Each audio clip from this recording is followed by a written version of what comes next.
Chapter 3. Ahmad's journey into the ranks of the ZOBBO terrorist group began on a day it had rained heavily and the roads were flooded. He had planned to catch an interstate bus for the 4-hour ride to the section of the country where ZOBBO was known to recruit. The heavy rain was illustrative of a good omen, if he believed what a good friend of his from another ethnic group had once told him about the omen of heavy rains before one embarked upon an important journey.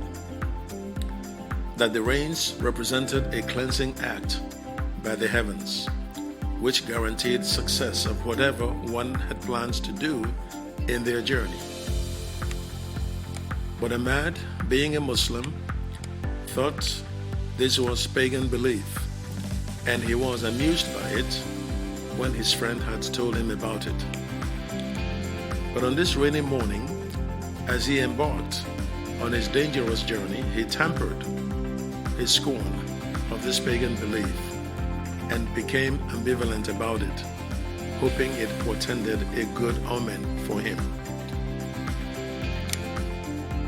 The rains had delayed the departure of the bus by 3 hours.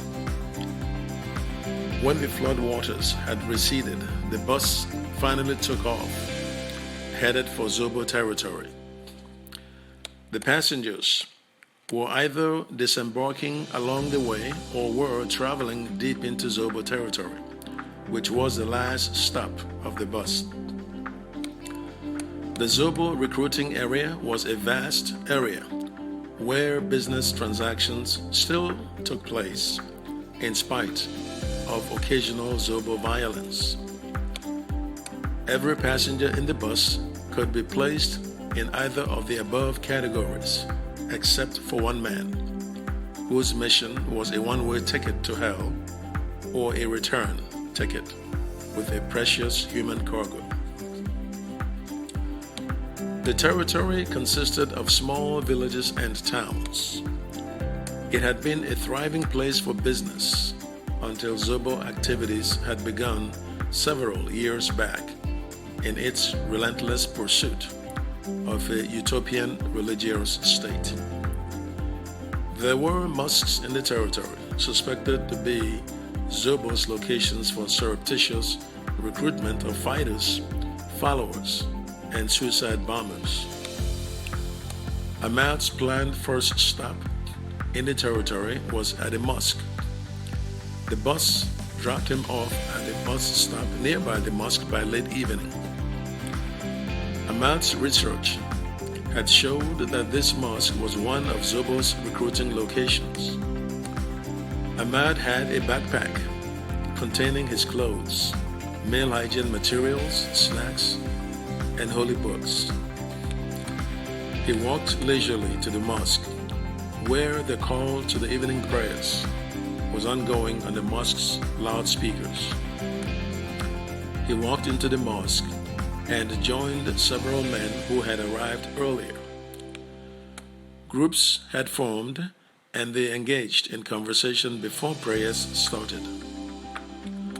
Ahmad eavesdropped as he walked around. There was a particular group of heavily bearded men that attracted his attention. As he figured heavily, bearded Muslim men were pious and fundamentalist. He followed his hunch to join the group. Assalamu alaikum, he greeted in the time-honored Arabic language Muslim greeting. The men returned the greeting. Their body language suggested that he was welcome in the group. The group belonged to a mosque committee that was raising funds to renovate and expand the mosque. Ahmad was thus lost in the discussion. He was compelled to listen without saying anything until one of the group members, who suspected Ahmad to be a new worshipper at the mosque, asked him about it to confirm his suspicion. "Yes, I am," he answered. "You are welcome," said the man. "Are you from here?" "No, but I intend to set up a business here and make this town my residence." "That's good. You will like this town." The Imam soon started up the prayer proceedings.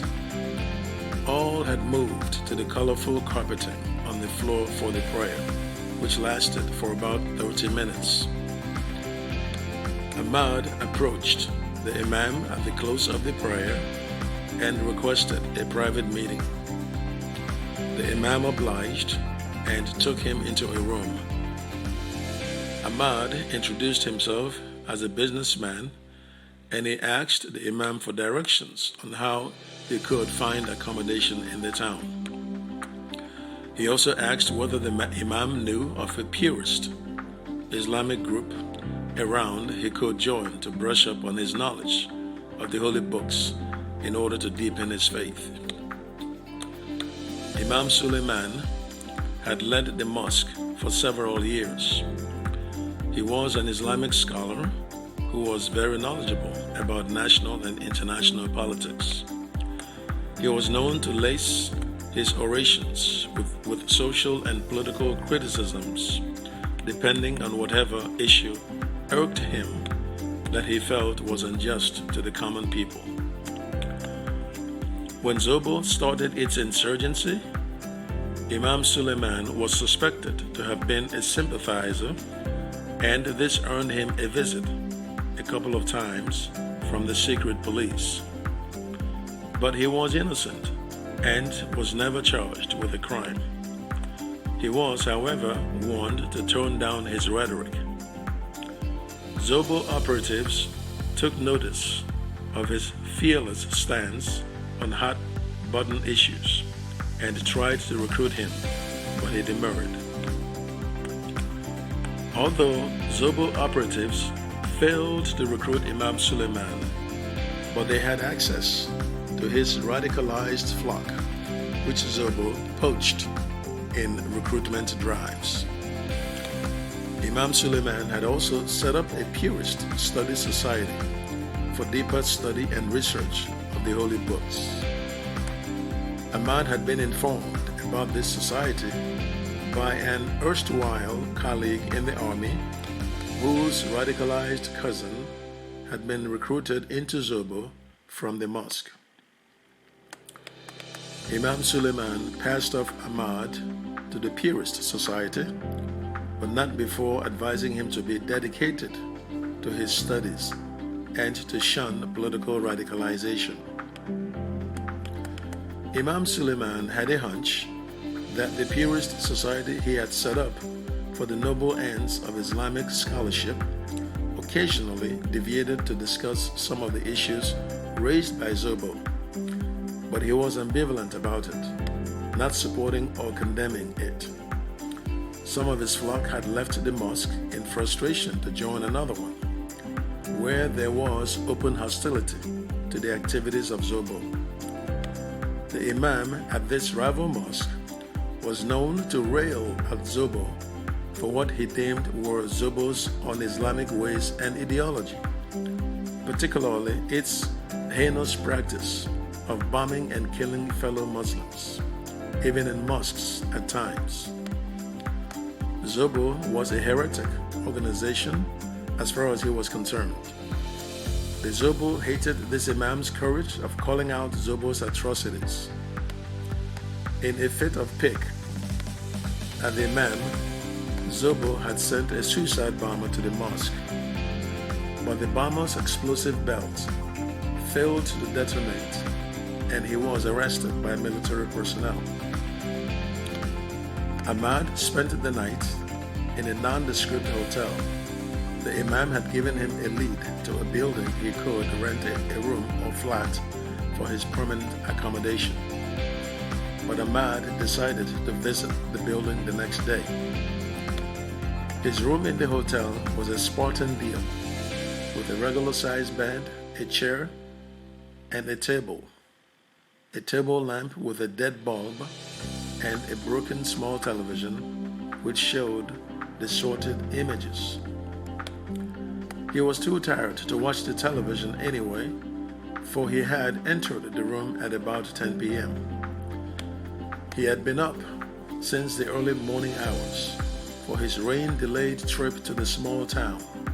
His eyes heavy with sleep, he went underneath the bed covers and was snoring in no time.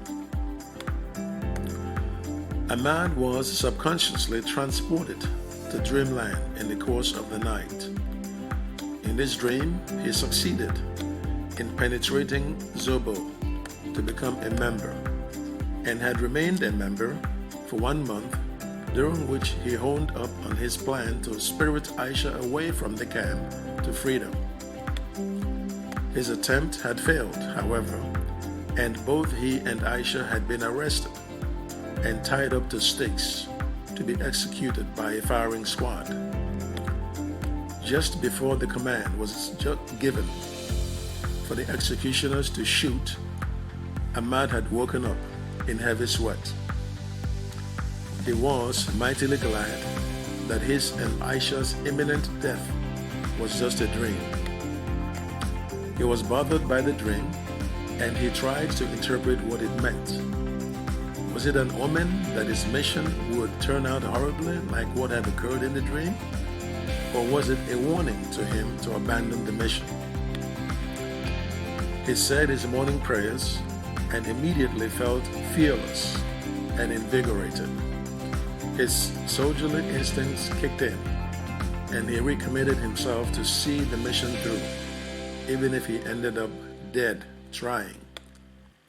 He knew what the risks were from the very beginning, but his military training had steeled him to be fearless of death. He was supposed to attend the meeting of the Purist Society at 9 a.m. The dream and the time he had wasted trying to decipher it had put him behind the scheduled time he had intended to depart for the meeting. He left his room at about 8:30 a.m. and walked a short distance to the main road, where he hailed a passenger motorcycle that would transport him to the meeting. As Ahmad sat on the rear seat of the motorcycle en route to his meeting, a stiff wind blowing on his face as the motorcyclist blew past slow-moving vehicles on the road, the ZOBBO camp in the forest had also woken up to a new day. It was Aisha's second week in captivity. Her forced existence with Omar had been brutal. He raped and beat her during this period in a relentless assault to break and coerce her to accept her situation as a conquered slave wife. Aisha had tried to hang herself on her third day of captivity, but Omar had returned home unexpectedly and caught her about to place the noose she had made with her clothing over her head. He screamed and ran towards her, pushed her to the floor, and severely beat her, figuring it would discourage her from another attempt at killing herself. The suicide attempt made Omar to keep a constant eye on Aisha. He took her wherever he went, and in the hut he lived with her, he made sure that she was never out of his sight. Aisha had no will to live, but she was also not free to put an end to her misery because Omar watched her every move. Aisha had begun to accept her fate by the second week of the hell on earth she lived in. She became stronger in her faith, for she figured that it was only through the special grace of God that her predicament would be reversed. She endured the rapes and the beatings, but she kept praying every day for deliverance from her captors. She believed it was bound to happen, and God would do it for her. Her captors professed belief in the same God, and they had succeeded in capturing her. She wondered why they had succeeded in carrying out such a heinous act on so many women. Maybe she didn't pray hard enough, she reasoned. If that was so, she was now determined to pray more than her captors could ever pray to secure her freedom. Her morning prayers over, she walked outside to a fireplace to cook breakfast. Aisha made corn porridge and fried bean cakes. Omar listened to the news on the radio while keeping an eye on Aisha. He was yet to find out about Aisha's change of heart to go on living. He had noticed that she prayed frequently in the last couple of days than she had done previously. Perhaps she had come around on her own, or his beatings had done the trick, but he wasn't sure. He continued to listen to his radio, an activity encouraged by the leadership of ZOBBO to be informed about what the authorities' moves were in their bitter struggle. He also carried a walkie-talkie for operational command use. The device crackled intermittently as he listened to the radio. End of chapter 3.